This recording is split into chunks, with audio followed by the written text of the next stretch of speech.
जो ये श्रीमद् भागवत है, ये भागवत वास्तव में है क्या चीज?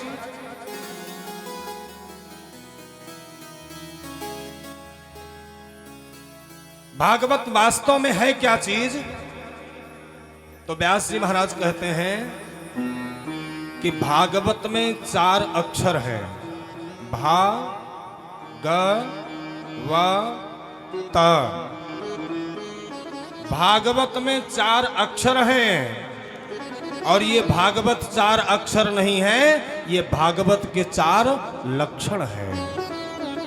भागवत के 4 लक्षण हैं। भागवत क्या? तो कहा सबसे पहले भा। भा मतलब क्या होता है? भा मतलब भान। भा मतलब प्रकाश। भानु मतलब सूर्य, और सूर्य का मतलब प्रकाश, और प्रकाश का मतलब ज्ञान। जो भागवत हमारे अंदर का अंधकार मिटा करके और हमारे अंदर ज्ञान का प्रकाश भर दे, वो है श्रीमद् भागवत की कथा। तो जो भा है वो किसका प्रतीक है? ज्ञान का प्रतीक है। श्रीमद् भागवत कथा हमको ज्ञान की तरफ ले जाती है। और दूसरा अक्षर कौन सा है? दूसरा अक्षर है गा। गा, भाग गा। गा का मतलब क्या है? गति दुरत्यया। जो हमको दुर्गति से बचा ले। ये निश्चित है, ये निश्चित है कि और कोई बचाने वाला नहीं है। अगर मानव का जीवन पा करके, मनुष्य का जन्म पा करके और सिर्फ खाना पीना सोना इसी में लगे रहे तो दुर्गति बिल्कुल निश्चित है। इससे कोई बचा नहीं सकता है। बचाने वाला अगर है कोई तो कौन है? श्रीमद् भागवत की कथा।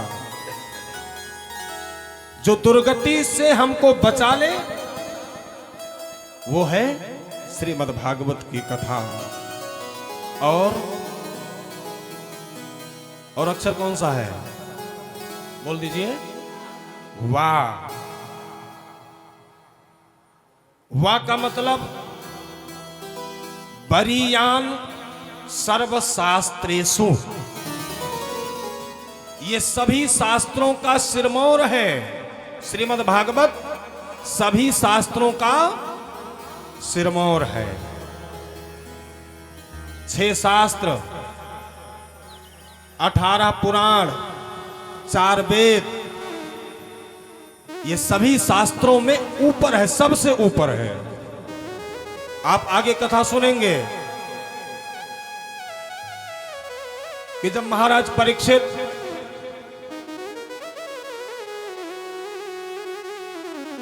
तब उद्धार हो गया और वो सीधे ब्रह्मलोक में पहुंच गए। तो जब ब्रह्मलोक में पहुंचे तो ब्रह्मा जी ने कहा कि भाई साहब ये कैसे यहां पर आ गए? ये यहां पर कैसे आ गए? इनकी तो दुर्गति होनी थी, इनको तो नरक में जाना था। क्योंकि ये शास्त्र कहता है कि जिस व्यक्ति को सर्प काटने से जो व्यक्ति मरता है उसको प्रेत की योनि में जाना पड़ता है। जिस व्यक्ति की मौत सर्प के काटने से होती है उस व्यक्ति को नरक में जाना पड़ता है, प्रेत की योनि में जाना पड़ता है। तो इसको तो परीक्षित को तो सर्प ने काटा है। ये यहां ब्रह्मलोक में क्या कर रहा है? इसको भेजो वहां पे। तो ब्रह्मा जी के जो पियानो थे, पियानो, उन्होंने कहा कि इतना इतना गर्म क्यों हो रहे हो?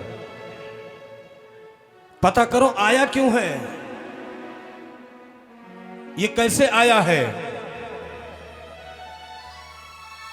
तो कहा ये श्रीमद् भागवत की कथा सुन करके आया है।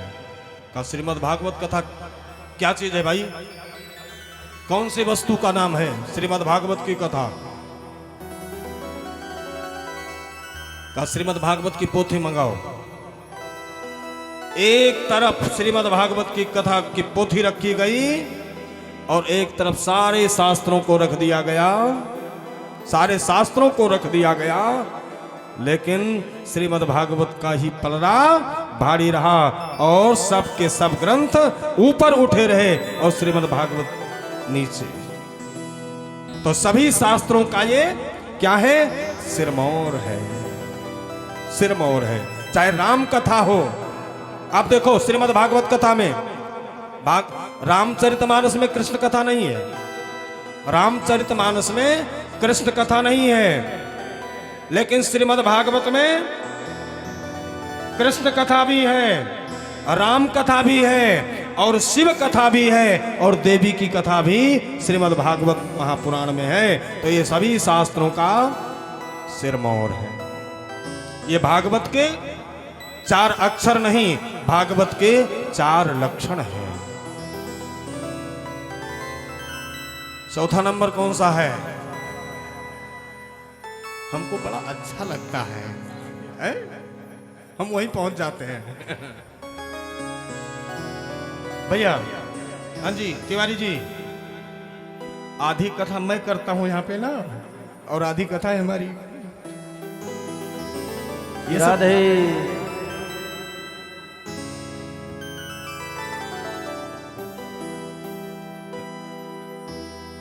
चौथा अक्षर कौन सा है, ता। ता का मतलब क्या होता है, ता का मतलब होता है तरणी।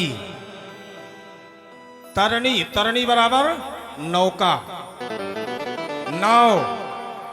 ये भागवत पोथी ही नहीं है, ये भागवत एक नाव है और इस नाव पर बैठ करके, भागवत रूपी नाव पर बैठ करके आप सब भव सागर को पार कर जाओगे।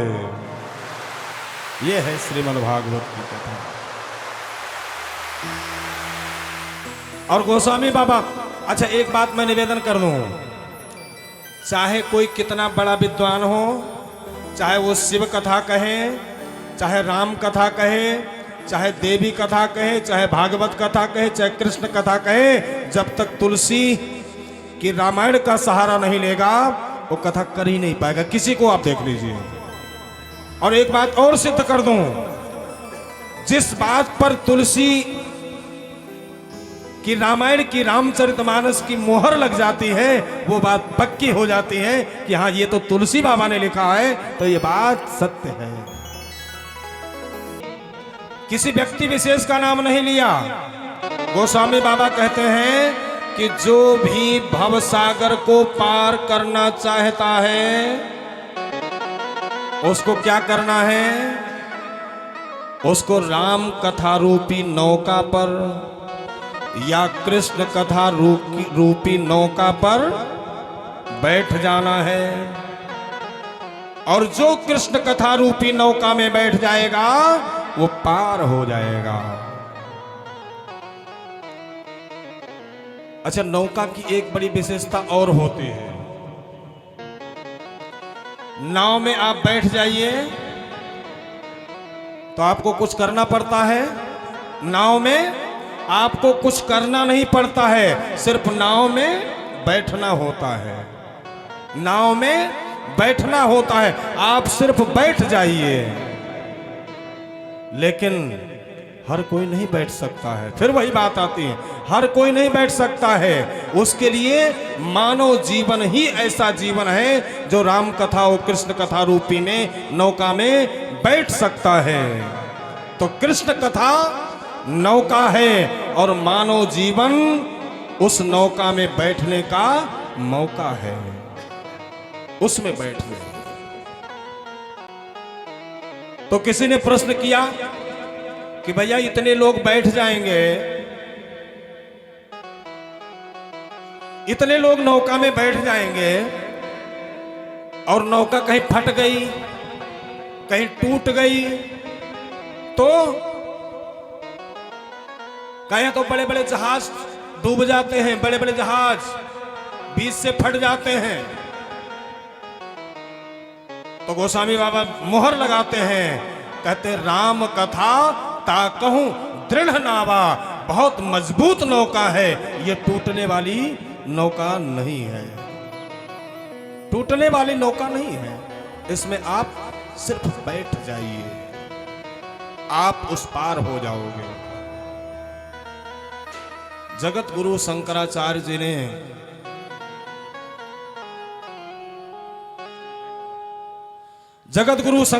जी ने निवेदन किया कि 3 चीजें अपने बस में नहीं होती हैं। ये देवानुग्रह हेतुकम, वैसे अपने बस में कुछ भी नहीं है, इस बात को नोट करो, लेकिन 3 चीजें आप स्वयं नहीं पा सकते। 3 चीजें देव अनुग्रह हेतुकम, वो भगवान की कृपा होगी तब आपको प्राप्त होगी। तो क्या बताइए कौन कौन सी चीज है? का एक मनुष्यत्वम, मनुष्य का शरीर मिल जाए, मनुष्य का शरीर मिल जाए। है किसी के बस में? है? अगला जन्म कौन सा होगा मालूम है? नहीं मालूम है। मनुष्यत्वम, मनुष्य का शरीर मिल जाए, तो मनुष्य का शरीर मिल गया, उसके बाद भी कहा मुमुक्षत्वम, मनुष्य का शरीर पा लेना भी बहुत बड़ी चीज नहीं है। मनुष्य का शरीर पा करके जिसके हृदय में, जिसके मन में ये कामना जग जाए कि हमारा कल्याण हो जाए, अपने कल्याण की भावना जग जाए,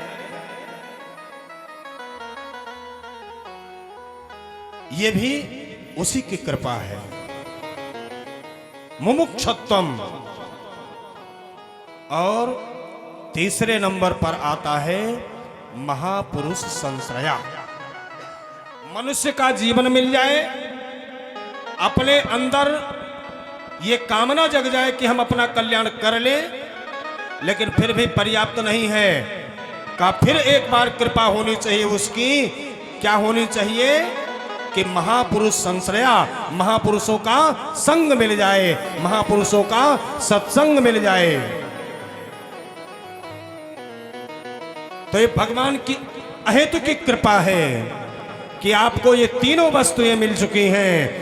आपको मानव का शरीर भी मिल चुका है, आपको अपने कल्याण की भावना भी जागृत हो गई है, तब आकर के यहाँ आप आकर के यहाँ पर विद्यमान हुए हैं, तब आकर के यहाँ पर विद्यमान हुए हैं। और ये व्यासपीठ क्या है?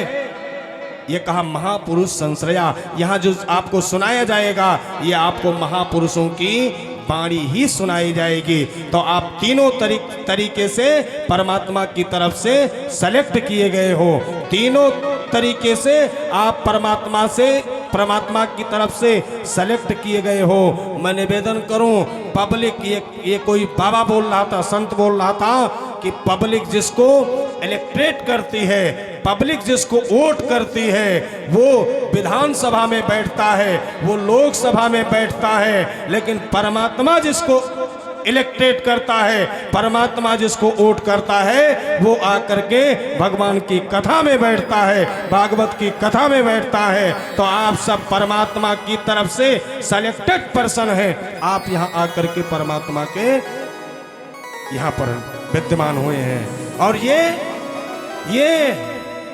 उसका बुलावा है, ये उसका संदेशा है, उसने बुलाया है, तब आप आकर के यहाँ पर विद्यमान हुए हो। आप अपने आप को कम मत आकिए, आप अपने आप को कम मत आकिए। परमात्मा ने आपको बुलाया है, और जब उसने बुलाया है तो हमको यहाँ आना चाहिए। कैसे?